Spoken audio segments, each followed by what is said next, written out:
When does the anti-harassment policy then, when would that overstep the free speech one? What would be, can you give an idea of who would decide when that would be and what that would entail? I'm not going to speculate on a given situation because that's be prescriptive and it would be applied to a certain situation. Mr. Denbow, I have a question about the policy of allowing us to challenge speakers who come to campus.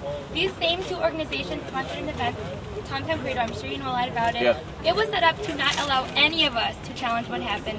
The questions were filtered through. Many of us did say, sat quietly, waited for opportunity to speak, and it was not allowed. We also were given the opportunity to speak with Mr. Simcox prior to this event. He offered the opportunity, and we took it up, and he did not allow that to happen. And we know that they will not give us opportunity to challenge things the way that they want us to. And I feel that you have left us with no other opportunity to voice our opinions against lies that he is saying than to... No, if there was no opportunity provided to challenge what was said, then the speaker's policy was violated. But there was a section last night, because I sat through it. There was in the last event, and nobody outside of the sponsoring organization at the public event was allowed to ask any questions. Last night? No, the previous sponsors were the same group. And why do we have any reason to believe that we'll be allowed to have our legitimate questions answered? Like, not only are you allowed, you are encouraged. It's a must, or else the speaker's policy is violated. And since it has been violated, will there be some way of making sure that does not happen again with the same exact group? I think if their speaker's policy was violated, that is something we should look into. If there is not an opportunity to have discussion, interchange, challenging, then a speaker's policy was violated. But you're saying that there was a question and answer session at the end of last night's... Yes, I heard some really good questions and some really poor answers, to be honest with you. Even those who were passively protesting the event in the back of the room, sitting, not yelling or doing anything, were dragged out physically by the police. Literally, they said, you have to get out, you have to leave now. What of those students? Were our rights not violated? The administrators and the people of authority of Michigan State who watched that go on, who said they were sticking around, not leaving, the administrators who were sticking around to make sure that these students' rights were encouraged and enforced, and they watched this happen.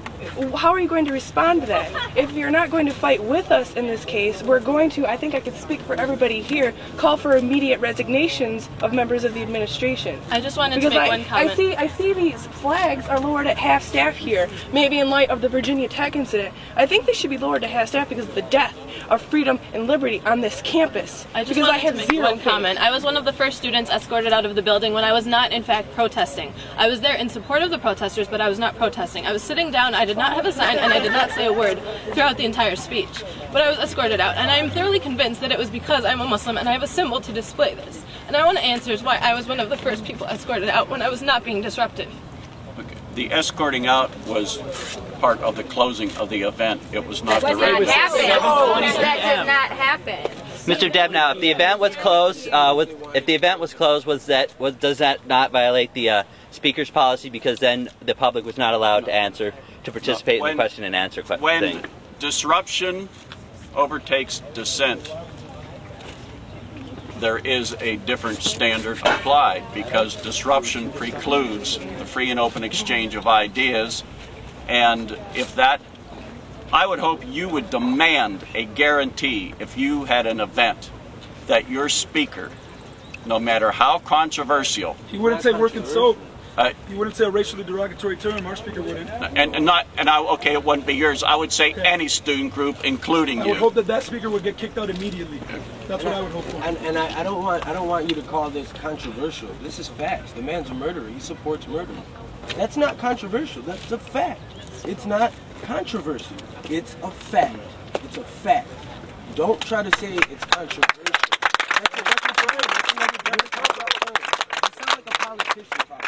I don't feel I've been called a bureaucrat and a politician. That might be hate speech to me. It's because you're comfortable with apathy. It's because you're comfortable with apathy. I don't feel that you really understand. That's what you're comfortable with. That's what you're saying. You were there, but you didn't see excessive force. You didn't see racial profiling. You have no idea how uncomfortable I am with apathy because you don't know me. Apathy is something I disdain. This is what you're doing. I didn't see anything. Can we see some of that disdain? It's not apathy. Can we see some of that in action? You know, like I said, another politician, bureaucrat, it's all words. It really means nothing. You're just trying to calm your students down. You're trying to neutralize the situation. But I don't know about any action. I don't have the ability or the obligation, or I think the right, to try to calm students down who are upset. If you are upset, you have every right to express the fact that you are upset. You have every right to act upon it within the rules and regulations of the university. That's what a free and open marketplace is. You have to be heard. You have to be listened to. If anybody ceases to do that, we cease to be a university. I've got a quick question. Yes, sir. There was an MSU professor who is an employee of the university. He was denied access to the event at the door. He did not even get checked. They said the event is closed. There's nothing going on. He had just arrived. I know nothing about that. He applied after. He will testify very soon on this. I'll look into that. I'll look into that. And that person should know. I wanted to bring that to your attention. That person should let us know, or somebody should, because that is against the university's policy. If that happened. I also have another quick question for Mr. June. We saw you specifically in there, and we demanded that we could at least have a word with you to figure out what was going on.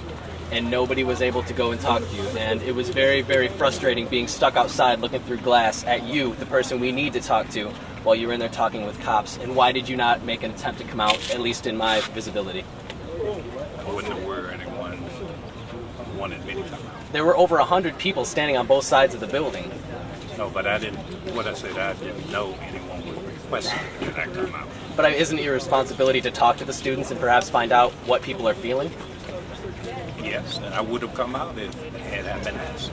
We couldn't come in to ask you. We couldn't come in. We asked the police officers to talk to you.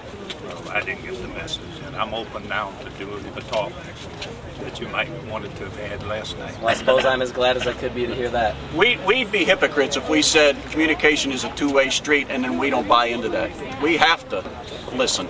We have to be part of the solution. If you are part of a solution, you are part of the problem. And communication and the search for truth, data, information, whatever, is important at a university. We can't be top down. That isn't communication. Then make sure you know that we feel disenfranchised with what you just said you support. No, I heard, listened, and we will take forward. Absolutely. Thank you. Mr. Lee, Mr. Denbow, just a quick thing off the paper. Everything that administration tells you cannot say and can say, just I want to hear your true, honest opinion as a human being. One word to sum up last night's events, Mr. Lee. It would take more than one word. Just one word. 2 words. A sentence. Complex. No, it is very complex. It is very... It causes us all to look at this thing not in sound bites, not in one-liners, not in clever quotes. This is a complex issue, but it's an issue that we can talk about together, and we can disagree. We can be disagreeable even to a point, but we have to put up with the heat if we're going to get light. We really do, and we're here to do that. Dr. June, the students were calling for some consequences for YAF, for college young Republicans. Is there any credibility to some of the things that they're making, any consequences being looked into from the Department of Student Life? There are ways to get at registered student organization, and I would be happy to talk with you or them as to what those ways are. And just because a person calls for a student organization to be disbanded, we can't do that, but there are some ways in which you get it. One is through a speaker's policy, and if a registered student organization violates certain principles, which are part of the registered student organization guidelines, then we can go after them there. If they bring a speaker that violates the outside speaker's policy, that's another route. And some people have asked, why did I stay for the whole event?